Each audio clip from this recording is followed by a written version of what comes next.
my dear student, you are most welcome to my class. Myself Dr. Apluddin Ahmed. My dear student, already মই তোমালোকৰ লগত share কৰিছিলো যে আমি class 11 ৰ কাৰণে এটা লেকচাৰ সিৰিজ ষ্টাৰ্ট কৰিছো য'ত আমি ক্লাস 11 ৰ ম্যাথমেটিক্সৰ সিলেবাস যেটো আছিল সেই সিলেবাসৰ গোটেইখিনি পৰ্চন আমি কভাৰ কৰিবলৈ চেষ্টা কৰিম চেপ্টাৰ ওয়াইজ টপিক ওয়াইজ আৰু এক্সাৰসাইজৰ কোৱেশ্চন বিলাক সলভ কৰিম প্ৰিভিয়াস ইয়াৰত আহা কোৱেশ্চন বিলাক সলভ কৰাই দিম আৰু লগতে আপকামিং ফাইনাল এক্সামৰ কাৰণে যিবিলাক ইম্পৰ্টেন্ট কোৱেশ্চন হয় সেই গোটেইবিলাক কোৱেশ্চন আমি সলভ কৰিবলৈ গৈ আছো ঠিক আছে সো আজি আমাৰ ফাৰ্স্ট লেকচাৰ আমি আজি সংহতি যেটো চেপ্টাৰ আছিল এই সংহতি চেপ্টাৰ ষ্টাৰ্ট কৰিম আৰু এই সংহতি চেপ্টাৰৰ টপিকস ওয়াইজ যিমানবোৰ কনসেপ্ট আমাক লাগে আৰু লগতে এক্সাৰসাইজৰ কোৱেশ্চন বিলাক আমি আলোচনা কৰিম আৰু লাহে লাহে আমি প্ৰিভিয়াস ইয়াৰৰ কোৱেশ্চন বিলাক আৰু তোমাৰ ইম্পৰ্টেন্ট কোৱেশ্চন বিলাক গোটেইখিনি আলোচনা কৰিম সো আজি দেখা সংহতি কাক কয় বা সংহতি চেপ্টাৰত কেনেকুৱা টাইপৰ বস্তু আমাক লাগে দেখা সংহতি বুলি ক'লে আমি কি বুজো সংহতি মানে একচুয়ালি সেট বুলি কয় ঠিক আছে তো সেট মানে কিছুমান বস্তুৰ কালেকশন টু অবজেক্ট সোৰ কিছুমান অবজেক্টৰ কালেকশন তাৰ মানে কিছুমান বস্তুক আমি জাস্ট কি কৰিম সংগ্ৰহ কৰি এটা ঠাইত ৰাখি দিম এটা সিস্টেমেটিক ওয়ে আমি তাক লিখিম হজাই লিখিম তাকে আমি কি বুলি কও সংহতি বুলি কও যেনেকে তোমালোকৰ ক্লাছৰ যিমানবোৰ ষ্টুডেন্ট আছে তোমালোকে সো গোটেই কেইটা যদি আমি কালেক্ট কৰো এই গোটেই কেইটাৰ নাম আমি কি কৰিম এটা সিস্টেমেটিক ওয়ে লিখি দিম তাক আমি এটা কি বুলি কম সেট বুলি কম বা তোমাৰ ক্লাছৰ যিমানবোৰ লৰা ষ্টুডেন্ট আছে বা সোৱালি যি কেজনী সোৱালি আছে এই সোৱালি কেজনীৰ কালেকশনক আমি কি বুলি কম এটা সেট বুলি কম বা সংহতি বুলি কৈ দিম ঠিক আছে কিন্তু ইয়াতে ডেফিনিশনত এটা কথা মন কৰিবা ডেফিনিশনত কি কৈছে সুসংজ্ঞাবদ্ধ হ'ব লাগিব বা ওয়েল ডিফাইন হ'ব লাগিব এই যে আমি সংগ্ৰহটো যে কৰিম কালেকশনটো যে কৰিম এটো সুসংজ্ঞাবদ্ধ হ'ব লাগিব সো ফাৰ্স্ট আহা ইয়াৰ মানে ম্যাথমেটিক্যাল ডেফিনিশন কেনেকৈ আমি কেনেকৈ সংহতিক আমি লিখিম ঠিক আছে তো সংহতিৰ মেইন ইটো হল যে সংহতি হল সুসংজ্ঞাবদ্ধ বস্তুৰ সংগ্ৰহ ঠিক আছে a set is a well defined collection of object দেখা ইয়াতে কি কৈছে ইয়াতে কৈছে সুসংজ্ঞাবদ্ধ বস্তুৰ সংগ্ৰহ এতে এই সুসংজ্ঞাবদ্ধ বস্তু আৰু বস্তুৰ সংগ্ৰহ এই কথাটো আমি কি বুজাইছো দেখা এতিয়া মই যদি তোমালোকক কৈ দিও যে তোমালোকৰ ক্লাছৰ বা শ্ৰেণী যিমান কেইটা ষ্টুডেন্ট আছে গোটেই কেইটা কালেক্ট কৰা তেনেহলে ধুনিয়াকে তোমাৰ ক্লাছমেট যিমান কেইটা আছে গোটেই কেইটা কালেক্ট কৰিব পাৰিবা গোটেই কেইটাক মাতি আনি এটা ঠাইত বহাব পাৰিবা কিন্তু এই কালেকশনটো যে তুমি যে কৰিলা যে তোমাৰ ক্লাছৰ গোটেই কেইটা ষ্টুডেন্টক এই কালেকশনটো মই পৃথিৱী যাকে নকও কিয় হিয়ে গৈখিনি তোমাৰ ক্লাছৰ যিমানখিনি ষ্টুডেন্ট আছে হিখিনিহে কালেক্ট কৰিব বেলেগ আৰু একো কালেক্ট নকৰে বা ইয়াতে কোনো হেজিটেশন নাই কোনো কনফিউজ নহব কালেক্ট কৰিবলৈ তে মই যদি যাও তোমাৰ ক্লাছৰ যিমান কেইটা আছে সব কেইটাক মাতি কালেক্ট কৰিব পাৰিম বা বেলেগ এটা টিচাৰে গৈখিনি যদি তোমাৰ ক্লাছৰ তাতে যিমান কেইজন আছে মাতি আনি হেনেকে ৰাখিব পাৰে দ্যাট মিন্স ইয়াতে কোনো কনফিউজন নাই কিন্তু মই যদি কৈ দিও যে তোমাৰ ক্লাছৰ যিমানবোৰ হ্যান্ডসাম মানে বহুত ধুনিয়া যিবিলাক লৰা আছে সেই লৰা কেইটা কালেক্ট কৰা তেতিয়া কি কৰিবা এতিয়া দেখা মই যদি সাপোজ কৈ দিলু যে কি আছিল সীতা এই সীতা নামৰ ছোৱালীজনীক মই যদি কৈ দিও যে তোমালোকৰ ক্লাছমেটত বা তোমাৰ ক্লাছত থকা ধুনিয়া লৰা পাঁচটা কালেক্ট কৰা তেতিয়া কি কৰিব তাইৰ মতে যিমান যি কেইজন লৰা অলপ ধুনিয়া আছে হ্যান্ডসাম দেখাত আছে হিকেটা কালেক্ট কৰিব বা হি কনফিউজ হ'ব পাৰে যে পাঁচটা ধুনিয়া লৰা এতিয়া কালেক্ট কৰিব দিছো এই পাঁচটা ধুনিয়া লৰা কোন কোন কাকা কি ধুনিয়া বুলি ভাবিব হেটো তাইৰ ওপৰত ডিপেন্ড কৰিব নহয় জানো এতিয়া মই যদি সীতাক নকয়খিনি মই যদি ৰীতাক কৈ দিও যে ৰীতা তুমি যোৱা আৰু তোমালোকৰ সেই বেছৰ যিমান কেইটা ক্লাছমেট আছে তোমাৰ তাৰে ভিতৰত পাঁচটা ধুনিয়া লৰা তুমি সিলেক্ট কৰা বা কালেক্ট কৰি লৈ আহা তেনেহলে তাই কিন্তু এই সীতাই কালেক্ট কৰা লৰা কেইটাক নানিব পাৰে কাৰণ এই ৰীতাৰ মতে তোমাৰ যি কেইজন লৰা তাই মানে ধুনীয়া ল'ৰা বুলি ফিল কৰে এই চিতাই কৰাকেইটা কিন্তু নহ'বও পাৰে তাৰমানে এই মই কিন্তু কোৱেশ্চনটো এটাই দিছোঁ দুটাকে যে চিতাকো কৈছোঁ তুমি যোৱা তোমাৰ ক্লাছমেটৰ তাৰে 5জন ধুনীয়া ল'ৰাক লৈ আহা ৰীতাকো সেম একেদৰেই কৈছিলোঁ কিন্তু ৰীতাই যিকেইটাক লৈ আহিব চিতাই যিকেইটাক লৈ আহিব সেইকেইটা কিন্তু একেই নহয় সেইকেইটা বেলেগ বেলেগ হ'ব আৰু সিহঁতে গৈখিনি কনফিউজনো হ'ব পাৰে কাৰণ ৰীতাই ভাবিব পাৰে যে ছাৰে এতিয়া এই ল'ৰাটোক মই যে এই ল'ৰাটোক মাতি লৈ গৈ আছোঁ এই ল'ৰাটোক আকৌ ছাৰে হেণ্ডচাম বা ধুনীয়া ক'বনে নাই সো দেখা এইটো কালেকশ্যন এই সেকেন্ড যেটো আমি কালেকশ্যন কৰিলোঁ যে 5জন ধুনীয়া ল'ৰা আমাক লাগে তো এইটোত কিন্তু হেজিটেশ্যন আছে এত কনফিউজন আছে এইটো সুসংজ্ঞাবদ্ধ নহয় বুজি পালা এই যে আমি যেটো নেক্সট সেকেন্ড যেটো ৰীতা আৰু চিতাক যেটো কৈছিলোঁ মই যে 5জন ধুনীয়া ল'ৰাক লৈ আহা সেইটো কিন্তু কি নহয় এইটো তোমাৰ সুসংজ্ঞাবদ্ধ নহয় সিমিলাৰলি মই যদি সাপোজ ৰামক যদি কৈ দিওঁ যে ৰাম তুমি যোৱা তোমাৰ ক্লাছমেট মানে এইকেইটা কিন্তু একে ক্লাছ ফ্ৰেণ্ডে হয় ঠিক আছে এই ৰামক যদি কৈ দিওঁ যে তুমি যোৱা তোমাৰ ক্লাছ ফ্ৰেণ্ডৰ ভিতৰত 5জনী ধুনীয়া ছোৱালীক তুমি মাতি লৈ আহা তেনেহ'লে এই ৰামে যিকেইটা ধুনীয়া বুলি ভাবি লৈ আহিব ৰাম নহয় কিন্তু মই যদি ৰহিমক কৈ দিওঁ ৰহিমে কিন্তু বেলেগ কেইজনীক ছোৱালীক মাতি লৈ আহিব কাৰণ ৰামৰ চয়েস আৰু ৰহিমৰ চয়েস কিন্তু বেলেগ বেলেগ হ'ব পাৰে ৰামক যিজনী ছোৱালী ভাল লাগে ৰহিমে সেই বেলেগ ছোৱালীকহে ভাল লাগিব পাৰে কাৰণ একেজনী ছোৱালীক ৰাম আৰু ৰহিম ভাল বা পছন্দ নকৰিব পাৰে বিউটি বা হেনেকৈ পুৰা বিউটি মানে ধুনীয়া না ভাবিব পাৰে তাৰমানে এইটো কালেকশ্যন যেটো আছে যে ধুনীয়া ছোৱালীক কালেক্ট কৰা হ্যান্ডসাম ল'ৰা কেইটাক কালেক্ট কৰা বুজি পালা বা মোস্ট ট্যালেন্টেড ষ্টুডেণ্টক কালেক্ট কৰা বা মোস্ট ট্যালেন্টেড ব্যাটসম্যানক কালেক্ট কৰা ইণ্ডিয়াত ঠিক আছে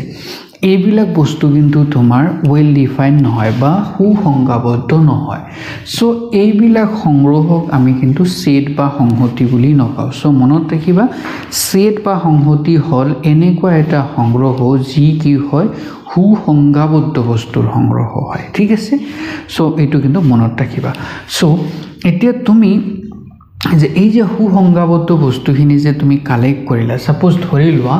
যে তোমাৰ ক্লাছমেট যিমান কেইটা আছিল এই কেইটা সাপোজ ধৰা 4-5জন 6জন 7জন এই 8জন তোমাৰ কি আছিল ক্লাছ ফ্ৰেণ্ড আছিল গোটেইকেইটাক মাতি আনিলা এইটো কালেক্ট কৰিলা এইটো আমাৰ এটা সেট হল সংহতি এতিয়া এই সংহতিত এই যে যিকেইটাক মাতি আনিলা নহয় এই কেইটাক এটা এটা কি বুলি কম এই সংহতিটোৰ উপাদান বুলি কম এইটো মনত ৰাখিবা এই কেইটাক আমি কি বুলি কম উপাদান বুলি কম বা মৌল বুলি কম ঠিক আছে বা আমি এনে সদস্য বুলি ক'ব পাৰো সদস্য বুলিও ক'ব পাৰো আমি ঠিক আছে বা তুমি বস্তু বুলিও ক'ব পাৰা তো এটা কথা মনত ৰাখিবা যে আমি সংহতিত যিবিলাক বস্তুক আমি মানে সংগ্ৰহ কৰো সেইবিলাকক আমি কি বুলি কম সেই সংহতিটোৰ উপাদান বুলি কম বা মৌল বুলি কম বুজি পালা বা মেম্বাৰ বুলি ক'ব পাৰো আমি বুজি পালা ঠিক আছে মনত ৰাখিবা আৰু এটা কথা মনত ৰাখিবা সংহতি আমি সাধাৰণতে এইবিলাক A B C D X Y Z এই ক্যাপিটাল লেটার্স কেইটা দেখিনিহে আমি কি কৰো তাক বুজাও যেনেকৈ এইটো সংহতি সো A ইকুৱেল টু এইটো কালেকশ্যন সংগ্ৰহ আমি এনেকৈ লিখো আৰু ঠিক আছে আৰু ইয়াৰ যিবিলাক উপাদান আছে নহয় এই উপাদান বিলাকক আমি জেনাৰেলি এই small A B C D X Y Z 1 2 3 4 এইবিলাক দি আমি বুজাও হালাকি তোমাৰ ধৰা এই যে ক্যাপিটাল A দি বুজাও বা ক্যাপিটাল X দি বুজাও এইবিলাক কিন্তু আমাৰ কোশ্চেনৰ ওপৰত ডিপেন্ড কৰি কিনে আমি নিজৰ ইচ্ছা মতে হেবিলাক লিখিম বা এই উপাদান বিলাকো কোশ্চেনৰ ওপৰত ডিপেন্ড কৰিব এতিয়া তুমি যদি কোশ্চেনত যদি তুমি মানুহ কালেক্ট কৰা সেই মানুহবিলাকক তুমি small A B C D দি লিখিব পাৰা X Y Z দি বুজাব পাৰা হেটো আমাৰ নিজৰ ওপৰতহে ডিপেন্ড কৰিব ঠিক আছে কিন্তু ইন জেনাৰেল আমি যেতিয়া আমি তেতিয়া সংহতি লিখিম তেতিয়া আমি এই ক্যাপিটাল L দিম বা ক্যাপিটাল X Y দিম আৰু যদি উপাদান লিখি দিও তেনেহলে আমি স্মল লেটাৰ বিলাক আমি ইউজ কৰিম মনত ৰাখিবা ঠিক আছে এতিয়া তুমি দেখা অনুশীলনী 1.1 ফাৰ্স্ট কোশ্চেনটো কেনেকুৱা টাইপৰ দিছে দেখা এই কোশ্চেনটোত তুমি ভালকে যদি দেখা আমাক কি কৈছে তলৰ কোণবোৰ সংহতি হয় যুক্তিসহ বিচাৰ কৰা মানে এই দেখা ইয়াতে কেইটামান কালেকশ্যন দিছে যিখিনি কৈছে এই সংগ্ৰহৰ পৰা কোনকেইটা সংগ্ৰহ তোমাৰ কি হয় সংহতি হয় আমাক লাগে তো ফাৰ্ষ্টটো দেখা প্ৰথমটো আমাক কি কৈছে দেখা প্ৰথমটো আমাক কৈছে যে বৰ্ণৰে আৰম্ভ হোৱা বছৰটোৰ সকলোবোৰ মাহৰ সংগ্ৰহ দেখা যে দি আৰম্ভ হোৱা কি আছে মাহ কি আছে জানুৱাৰী আছে বাস এটো যে দি হয় তাৰ পিছত কি আছে জুন আছে তাৰ পিছত কি আছে জুলাই আছে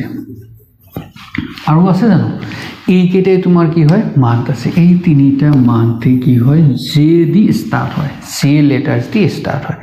তো এতিয়া তুমি যাকে নকোৱা কি হয় যে এই জে ৰে স্টাৰ্ট হোৱা যিমান কেইটা মাহ আছে গোটেই কেইটা সংগ্ৰহ কৰা তো সবেই গৈখিনি এই একেটা বস্তু কি সংগ্ৰহ কৰিব ইয়াতে কোনো হেজিটেশন নাই আছে জানো কোনো হেজিটেশন নাই ধুনিয়াকে সংগ্ৰহ কৰিব পাৰিম আমি তাৰ মানে এটো কি হয় সুসংজ্ঞাবদ্ধ বস্তু হয় তো সুসংজ্ঞাবদ্ধ বস্তুৰ সংগ্ৰহ মানে কি এটো এটা কি হ'ব সংহতি হ'ব তাৰ মানে এই প্ৰথমটো কি হ'ব সংহতি হ'ব ঠিক আছে তো তুমি এনেকে প্ৰথমটো কি হ'ব বুলি লিখি দিয়া বা হয় বুলি লিখিব পাৰা ওকে এটো হয় কাৰণ এটো কি হয় এটো তোমাৰ সুসংজ্ঞাবদ্ধ বস্তুৰ সংগ্ৰহ এতে সেকেন্ডটো দেখা ভাৰতবৰ্ষৰ 10 জন অতি প্ৰভাৱশালী লেখকৰ সংগ্ৰহ এতিয়া ভাৰতবৰ্ষৰ তোমাৰ অতি প্ৰভাৱশালী তাৰ মানে মোস্ট ট্যালেন্টেড বুলি ক'ব পাৰা মোস্ট ট্যালেন্টেড ৰাইটাৰ ঠিক আছে লেখকৰ সংখ্যা এটো মোস্ট ট্যালেন্টেড ৰাইটাৰ বুলি এতিয়া কাক কোৱা এতিয়া তুমি দেখা আমাৰ ইণ্ডিয়াত বহুত লেখক আছে হেনেকুৱা ঠিক আছে মোৰ মতে কোনো এটা লেখক যদি মোৰ মতে যদি তাৰ হি বহুত ভাল ট্যালেন্টেড হ'ব পাৰে কিন্তু তোমাৰ মতে সেই লেখকজন ট্যালেন্টেড নহব পাৰে বেলেগ এজনৰ মতে সেই মানুহজন সেই লেখকজন ট্যালেন্টেড নহব পাৰে তাৰ মানে মই যিকেটা আমি 10 জন আমি যদি হেনেকে মোস্ট ট্যালেন্টেড ৰাইটাৰ লিখি বাছি উলিয়াও সেই 10 জন তুমি বিচাৰিলে কিন্তু সেই 10 জনক নানিব পাৰা বেলেগ 10 জন মোস্ট ট্যালেন্টেড ৰাইটাৰ বুলি ভাবি হিয়তক কালেক্ট কৰিব পাৰা তাৰ মানে ইয়াতে কি আছে এইটো সেকেন্ড যেটো কোশ্চেন আছিল নহয় ইয়াতে কি নহয় সুসংজ্ঞাবদ্ধ বস্তুৰ সংগ্ৰহ নহয় তাৰ মানে এটো কি নহয় এটো নহয় এটো সেট বা সংহতি নহয় তো সেকেন্ডটো নহয় এটা তুমি দেখা পৃথিবীৰ 11 জন শ্ৰেষ্ঠ ক্ৰিকেটাৰ বেটসম্যান এটাৰ দল একদম সেম বস্তু দিছে শ্ৰেষ্ঠ ক্ৰিকেটাৰ এতিয়া কাক বুলি কবা তুমি এতিয়া পৃথিবীত শ্ৰেষ্ঠ ক্ৰিকেটাৰ বুলি কাক বুলি কবা এই পৃথিবীত বহুত ক্ৰিকেটাৰ আছে মোৰ মতে যদি ধোনী মানে বহুত ভাল বেটসম্যান হয় বা ক্ৰিকেটম্যান হয় তোমাৰ মতে ধোনী নহবও পাৰে তোমাৰ মতে বেলেগ হ'ব পাৰে বুজি পালা তাৰ মানে এইটো কি নহয় এইটো নহয় এই 3 নম্বৰটো নহয় বুজি পালা তাৰ পিছত দেখা তোমাৰ শ্ৰেণীৰ সকলোবোৰ লৰাৰ সংগ্ৰহ এটো সংহতি হ'ব নে নাই হ'ব কাৰণ তোমাৰ কি যে তোমাৰ শ্ৰেণী যিমান কেজন লৰা আছে গোটেইকেইটা ধুনিয়াকে তুমি কালেক্ট কৰিব পাৰিবা সংগ্ৰহ কৰিব পাৰিবা তাৰ মানে এই 4 নম্বৰটো কি হয় হয় মনত ৰাখিবা 4 নম্বৰটো হয় 5 নম্বৰটো দেখা এশতকৈ সৰু সকলো স্বাভাৱিক সংখ্যাৰ সংগ্ৰহ দেখা এশতকৈ সৰু কি আছে কোৱাচোন স্বাভাৱিক সংখ্যা মানে 1 2 3 4 5 আপটু নেকি কিমান লৈকে আছে 99 লাগে কাৰণ এশতকৈ সৰু এই কেইটাক আমাক কি কৰিব লাগে কালেক্ট কৰিব লাগে সংগ্ৰহ কৰিব লাগে এতিয়া তুমি যদি পৃথিৱীত যি কোনো মানুহক যদি কোৱা যে এশতকৈ সৰু যিমান কেইটা স্বাভাৱিক সংখ্যা আছে গোটেই কেইটা কালেক্ট কৰা বা সংগ্ৰহ কৰা হি সবেই কিন্তু একেটা বস্তুকেই সংগ্ৰহ কৰিব তাৰ মানে এইটো কি হয় সংগ্ৰহটো এইটো আমাৰ কি হৈ যায় সংহতি হয় তাৰ পিছত কি দিছে দেখা লেখক মুন্সী প্ৰেমচাঁদে লিখা উপন্যাসৰ সংগ্ৰহ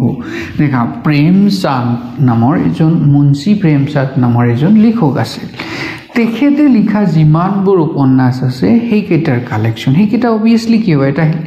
সংগ্ৰহ হ'ব আৰু সুসংজ্ঞাবদ্ধ বস্তুৰ সংগ্ৰহ হ'ব এটো সবেই তোমাক একেটা বস্তুহে কালেক্ট কৰিব ঠিক আছে তাৰ মানে এটো কি হয় এটো তোমাৰ সংহতি হয় বাস তাৰ পিছত দেখা সকলোবোৰ যুগ্ম অখণ্ড সংখ্যাৰ সংগ্ৰহ সকলোবোৰ যুগ্ম অখণ্ড সংখ্যা তে যুগ্ম অখণ্ড সংখ্যাটো তোমালোকে জানা যুগ্ম আৰু অযুগ্মটো তুমি তোমালোকে জানা যেনেকৈ 4 2 6 8 এইবিলাক কি হয় যুগ্ম হয় ঠিক আছে 1 3 5 এইবিলাক অযুগ্ম তো যুগ্মবিলাকক যদি লোৱা যিমানবোৰ যুগ্ম অখণ্ড সংখ্যা আছে গোটেইখিনি যদি তুমি লোৱা হেতু কি হ'ব এটা সুসংজ্ঞাবদ্ধ বস্তুৰ সংগ্ৰহ হ'ব না নাই নিশ্চয় হ'ব কাৰণ এটোত কোনো হেজিটেশন নাই সবে এটো কৰিব পাৰিব ঠিক আছে তাৰ মানে এটো তোমাৰ কি হয় এটো তোমাৰ কি হয় সংহতি হয় এতিয়া তুমি এটো দেখা এই অধ্যয়নৰ প্ৰশ্নবোৰৰ সংগ্ৰহ দেখা এই যেটো চেপ্টাৰ আছিল নহয় এই অনুশীলনীৰ যিমানবোৰ প্ৰশ্ন আছে এই গোটেই প্ৰশ্নৰ সংগ্ৰহ তাৰ মানে এটো তো সবেই কৰিব পাৰিব অলৰেডি দিয়া আছে দেখা এইখিনি জাস্ট তুমি যদি কালেক্ট কৰে এইখিনি একবাৰ কালেক্ট কৰি দিলা বেলেগ তোমাৰ ক্লাসমেটকো যদি দি দিয়া যে তুমি আমাৰ এই অনুশীলনীত বা এই চেপ্টাৰৰ যিমান কিটা কোশ্চেন আছে সব কিটা সংগ্ৰহ কৰা তো সবে একে ধৰণেই কৰিব তাৰ মানে এটো কি হয় এটো তোমাৰ সংগ্ৰহ হয় বা সংহতি হয় আচ্ছা ওকে দেখা লাস্ট দেখা পৃথিৱীৰ আটাইতকৈ ভয়ানক জন্তুৰ সংগ্ৰহ ডেঞ্জাৰ এনিমেল এতিয়া আটাইতকৈ ভয়ানক জন্তুৰ সংগ্ৰহ এই আটাইতকৈ ভয়ানক বুলি ক'লে এতিয়া তুমি কাক বুলি ভাবিবা এতিয়া মোৰ মতে যদি আটাইতকৈ ভয়ানক বুলি যদি আমি ভাবো লায়ন বুলি ভাবিলো বা টাইগাৰ বুলি কৈ দিলো কিন্তু কিছুমানৰ কাৰণে তো নিগনি যে আছে হিয়তো ভয়ানক হ'ব পাৰে নহয় জানো এনেকো বহুত ছোৱালী তুলিবিলাকে কি কৰে এই যে তোমাৰ সৰু সৰু নিগনি যে থাকে হা এইবিলাক চাই কি কৰে হিয়তে ভয় খাই যায় পৰুৱা দেখিলে ভয় খাই যায় সেইবিলাক পৰুৱা সেই ছোৱালীজনীৰ কাৰণে কি হ'ব ভয়ানক হ'ব নে তাৰ মানে এই যে ভয়ানক আটাইতকৈ ভয়ানক এই শব্দটোৰ কোনো সুসংজ্ঞা নহয় এটো সুসংজ্ঞাবদ্ধ নহয় বুজি পালা তাৰ মানে আমি এইটো বস্তু বা এই সংগ্ৰহটো কি কৰিব পাৰসন টু পাৰসন ভেৰি কৰিব এতিয়া মোৰ মতে যিবিলাক তোমাৰ কি হয় ভয়ানক জন্তু হয় তোমাৰ কাৰণে নহব পাৰে বা বেলেগৰ কাৰণে হেতু নহব পাৰে বেলেগ বস্তু ভয়ানক হ'ব পাৰে বুজি পালা তাৰ মানে এই যেটো লাস্ট যেটো 9 নম্বৰ দিছে এটো কি নহয় এটো আমাৰ কি নহয় এটো তোমাৰ কি নহয় সংহতি নহয় বুজি পালা তো দেখা এনেকুৱা টাইপৰ আমাক কি আহিব এনেকুৱা টাইপৰ কিছুমান সংগ্ৰহ দিয়া থাকিব জাস্ট আমাক ক'ব লাগিব যে এইটো সংহতি হয় নে নহয় যদি হয় তেনেহলে কিয় হয় কৈ দিবা যে ইয়েস এটো হয় কাৰণ এটো সুসংজ্ঞাবদ্ধ সংগ্ৰহ হয় যদি নহয় তেনেহলে কৈ দিবা যে এটো সুসংজ্ঞাবদ্ধ সংগ্ৰহ নহয় তাৰ মানে এইটো সাপোজ ধৰা লাষ্টৰ কাৰণে যদি ক'ব লাগে তো কৈ দিবা ভয়ানক আটাইতকৈ ভয়ানক জন্তু কি হ'ব মানুহৰ মানে নিজৰ বেলেগ হ'ব পাৰে তাৰ মানে এটো সুসংজ্ঞাবদ্ধ নহয় সুসংজ্ঞাবদ্ধ বস্তুৰ সংগ্ৰহ নহয় তাৰ মানে এটো কি নহয় সংহতি নহয় বাস এনেকে জাস্ট তোমালোকে কৈ দিবা পাৰিবানে তোমালোকে নেক্সট লেকচাৰত মই এই সংহতিক আমি কেনে ধৰণে ম্যাথমেটিক্যালি লিখিব পাৰো হেবিলাক মই আলোচনা কৰিম কিন্তু আজি জাস্ট এটা কথা মনত ৰাখিবা সাপোজ ধৰি লোৱা এই সংহতিটো এই সংগ্ৰহটোক আমাক সংহতি বা ম্যাথমেটিক্যালত লিখিব লাগে তো এইটো বস্তুক আমি কেনেকৈ লিখিম এই যেটো থাৰ্ড ব্ৰেকেট আছে নহয় কাৰ্লি ব্ৰেকেট দিবা তাৰ পিছত এনেকৈ তোমাৰ জানুৱাৰী জুন আৰু জুলাই এইটো বস্তু এনেকৈ লিখি দিবা কুমা দি দেখা হালাকি মই নেক্সট লেকচাৰত তোমালোকৰ এই ম্যাথমেটিক্যালি কেনেকৈ লিখিব পাৰো সংহতি কেনেকৈ লিখিব পাৰো গোটেইখিনি বস্তু মই আলোচনা কৰিম ঠিক আছে বা সাপোজ ধৰি লোৱা এইটোক তোমাৰ কি কৰিব লাগে সংহতি হিচাপত লিখিব লাগে তাৰ মানে এইটোক আমি এনেকৈ লিখিম 1 2 3 4 আপ টু 99 লৈকে বাস এনেকৈ তো এইটো এ সংহতি এইটো সাপোজ ধৰা বি সংহতি বাস এনেকৈ আমি লিখিম দেখা তোমালোকে জাস্ট এইখিনি বস্তু আজি লেকচাৰত তোমালোকে মনত কৰা তো নেক্সট ক্লাছত আমি ইয়াৰ পিছৰ যিবিলাক আমাক কনসেপ্ট লাগে আৰু তাৰে এক্সাৰসাইজৰ কোশ্চেন বা পৰীক্ষাত আহা কোশ্চেন বিলাক আমি গোটেইখিনি আলোচনা কৰিবলৈ চেষ্টা কৰিম সো তোমালোকে যদি এতিয়ালৈকে আমাৰ চেনেলটো সাবস্ক্ৰাইব কৰা নাই সো এতিয়া গৈখিনি সাবস্ক্ৰাইব কৰি দিয়া আৰু তোমাৰ ফ্ৰেণ্ডছ বিলাকক শেয়াৰ কৰি দিয়া যাতে হিয়তো আমাৰ এই ভিডিও বিলাক চাইখিনি হিয়তো ভালকৈ শিকিব পাৰে আৰু ম্যাথমেটিক্সত ভাল ৰিজাল্ট কৰিব পাৰে ঠিক আছে সো আজিৰ কাৰণে এইখিনি বাই বাই